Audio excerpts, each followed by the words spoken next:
Wow, guys, welcome back to the studio. Ryan, aka BloodShot Airbrushing. And we are into part two for the helmet. Coming along nicely, but now let's start getting in with some details.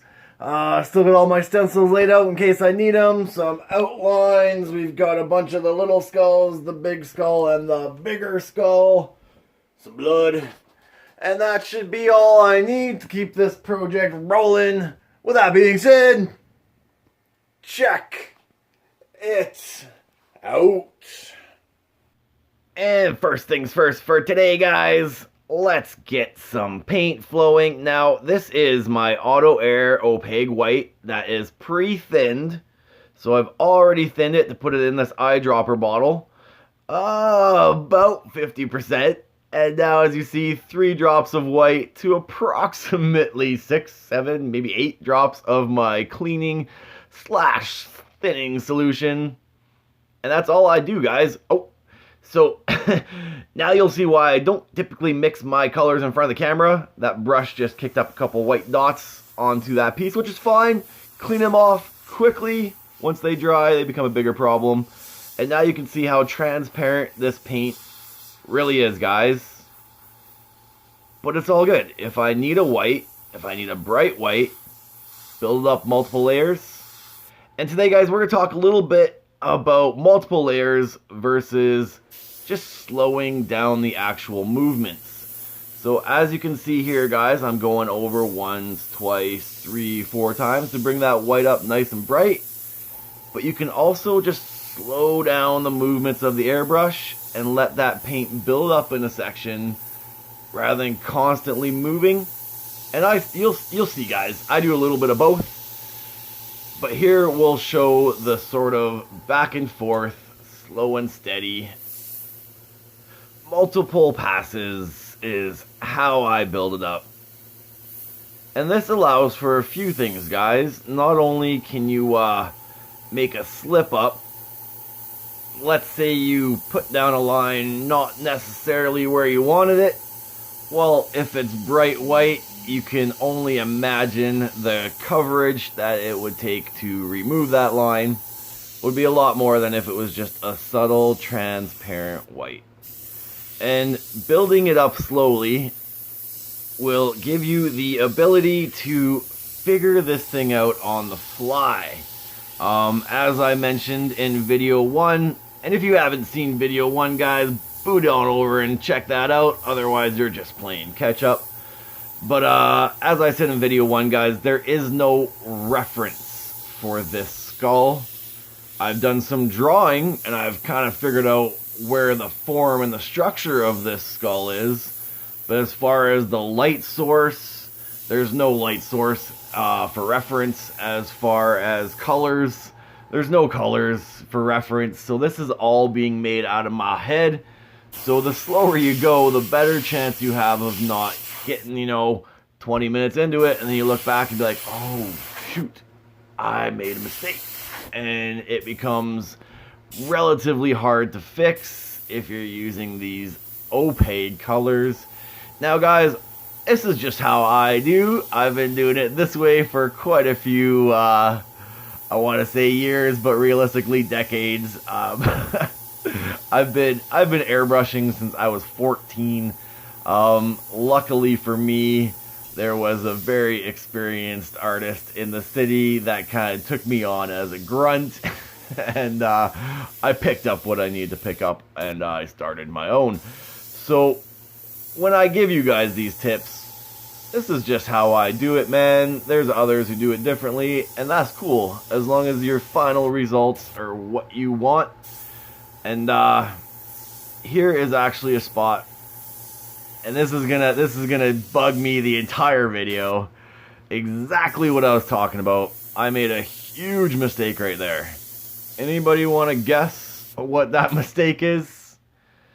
Yeah, that's right. You guys can't answer. Count those teeth. 1, 2, 3, 4, 5, 6, 7. This is one of those things too, guys. I'm gonna totally blame YouTube for that. I'm not shooting straight on. I'm painting off to the side a little bit, which gives me a skewed version of this helmet. Usually I'm looking straight on, and I would have caught something like that, like pronto, right away. It's one of my biggest pet peeves is people who don't count teeth when they're painting their skulls. Now, here I am just cleaning my tip, guys, and I usually just pinch and roll, couple quick blasts, and you're good to go.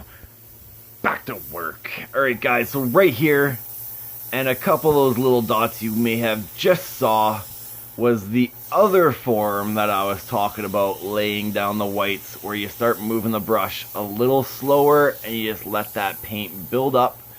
You're still building up layers. You're not trying to go plow and just instantly lay on a big thick pile of paint.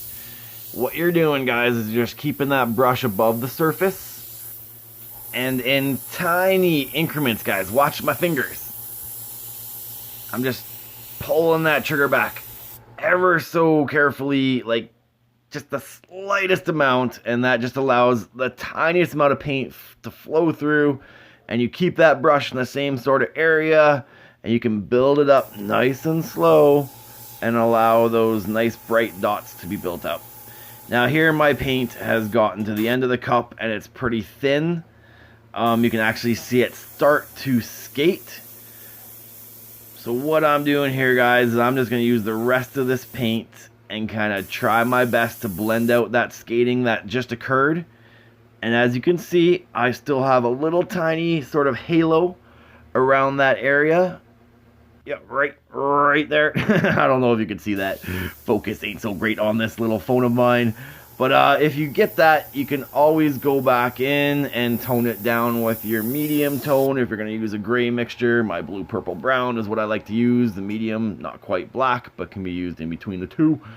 And here's another way, guys, too. Freehand versus stencil. So a lot of what you saw me doing was building up these lines freehand, right? So I'm just kind of loosely putting in the lines over top of my stencil. My stencil maps it out. Now I'm just building it up.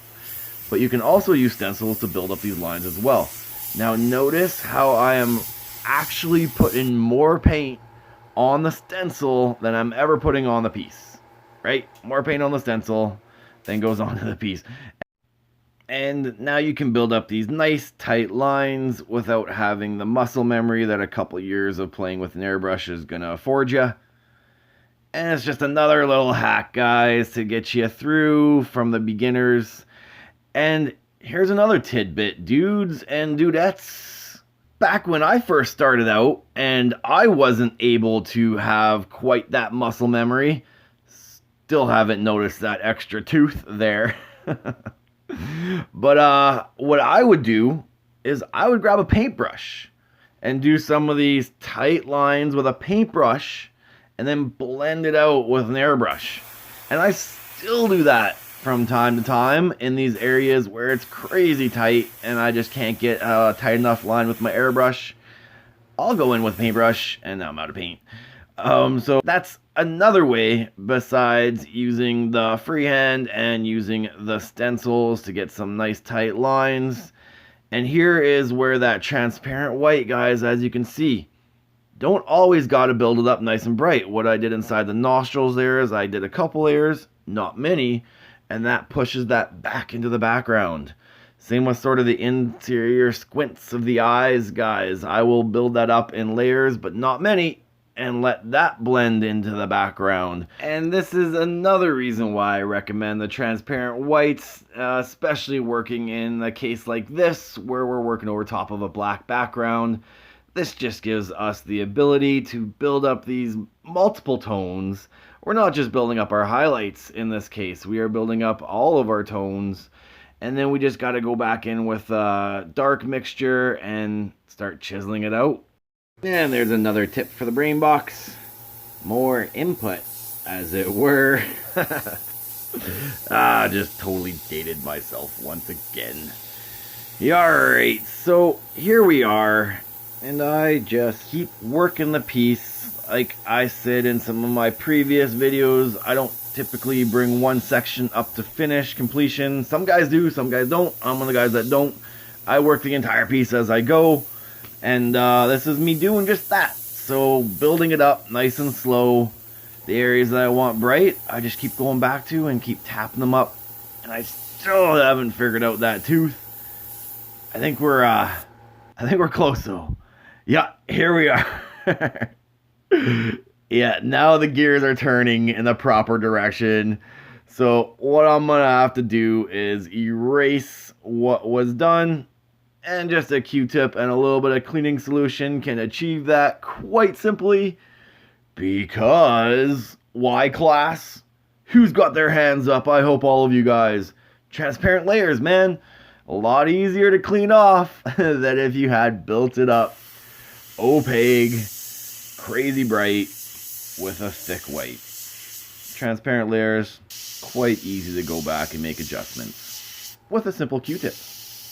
Nonetheless, cheap and effective. Oh yeah. And here you see me using a stencil, once again, just to build up the crest, the top portion of these teeth. And I really don't know why anyone would shun stencils, especially if you're trying to make $1. It's just an easier way to build up paint in a specific area without having to necessarily get that tight freehand lines, which aren't always easy to achieve, man. Even I struggle sometimes, man. I am not perfect, far from it. I just have some years under my belt. That's all. As I've said before, this really isn't rocket science. Anyone can master the tool.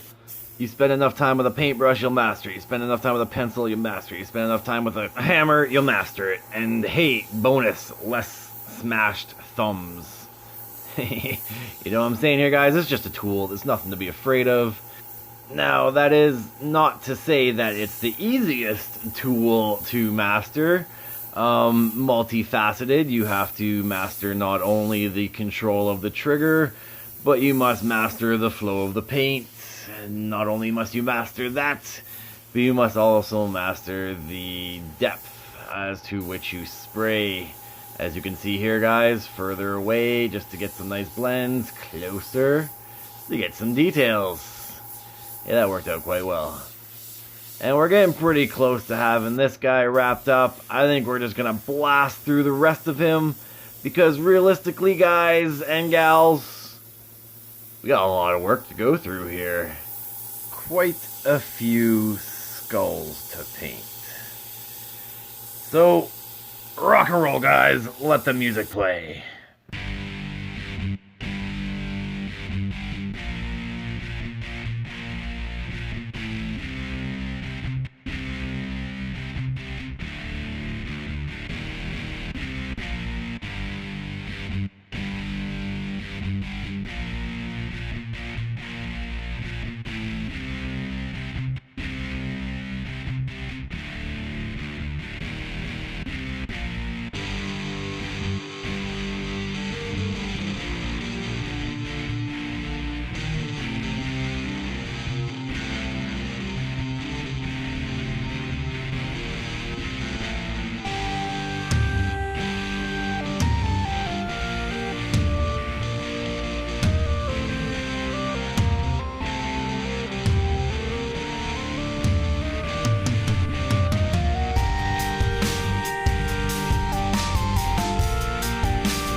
that'll wrap up the big dude and onto the littler dude.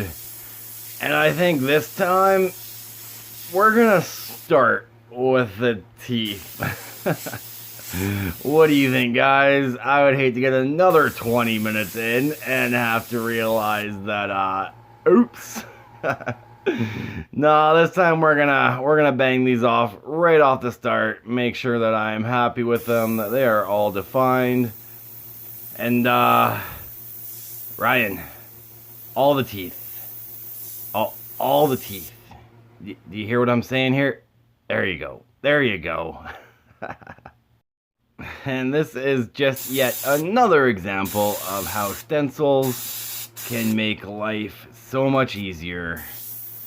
All those teeth are now mapped out, and that didn't take much more than a minute. Trying to do that freehand, well, it would have taken more than a minute. And you guys can kind of see, I kind of start my skulls the same sort of way. Start with those teeth, punching the nose and the highlights. This is always going to be, if you're looking at a skull straight on, this is always going to be the section that is closest to you.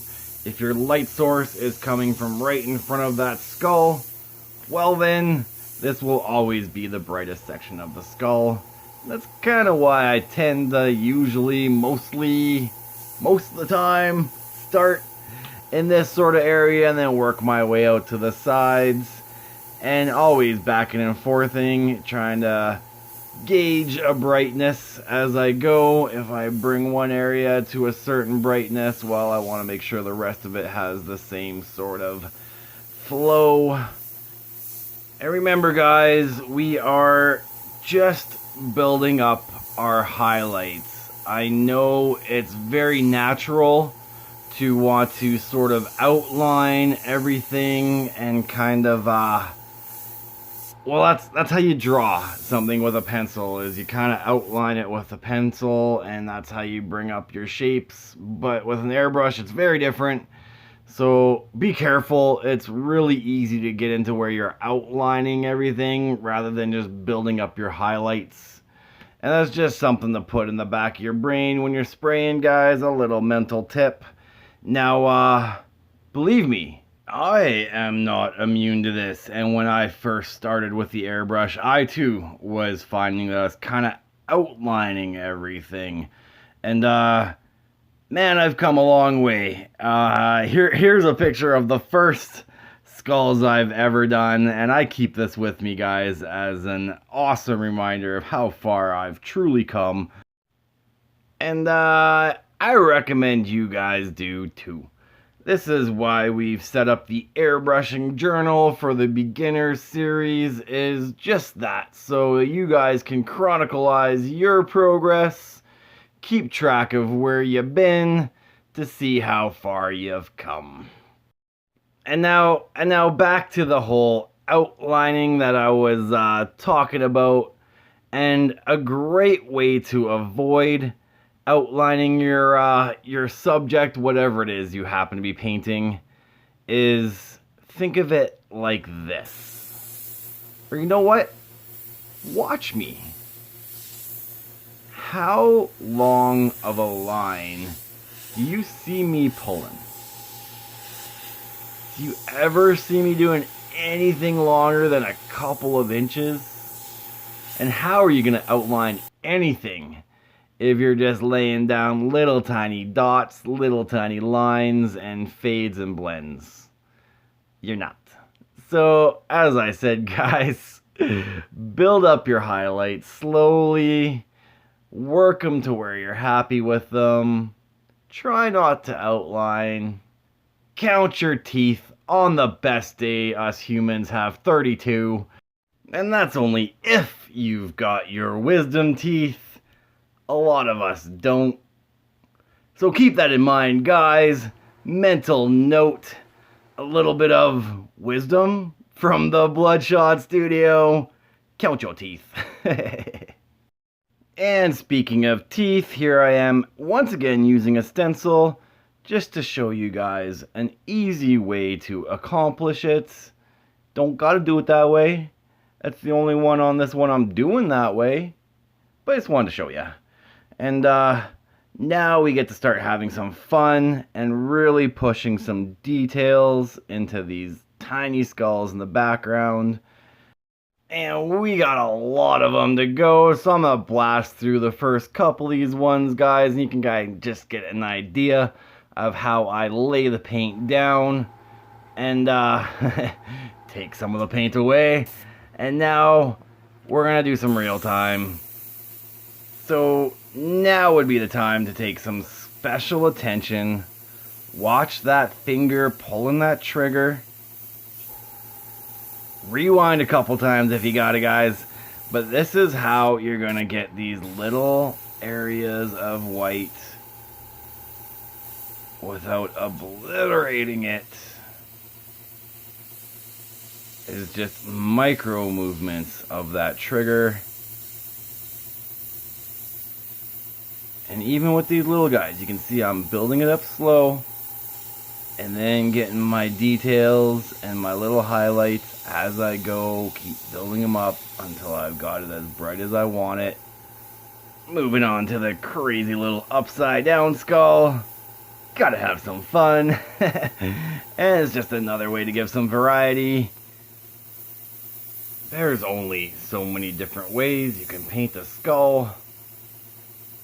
And they're almost all done on this one helmet. Oh, guys, I tell you, if it wasn't for Skulls and Flames, this guy here would not be employed.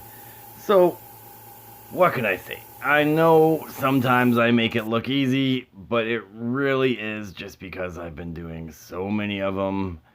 If I was always asked to paint dogs, well, I'd be pretty proficient at painting dogs. No, I'm always asked to paint skulls. It's the industry I'm in. I don't mind it.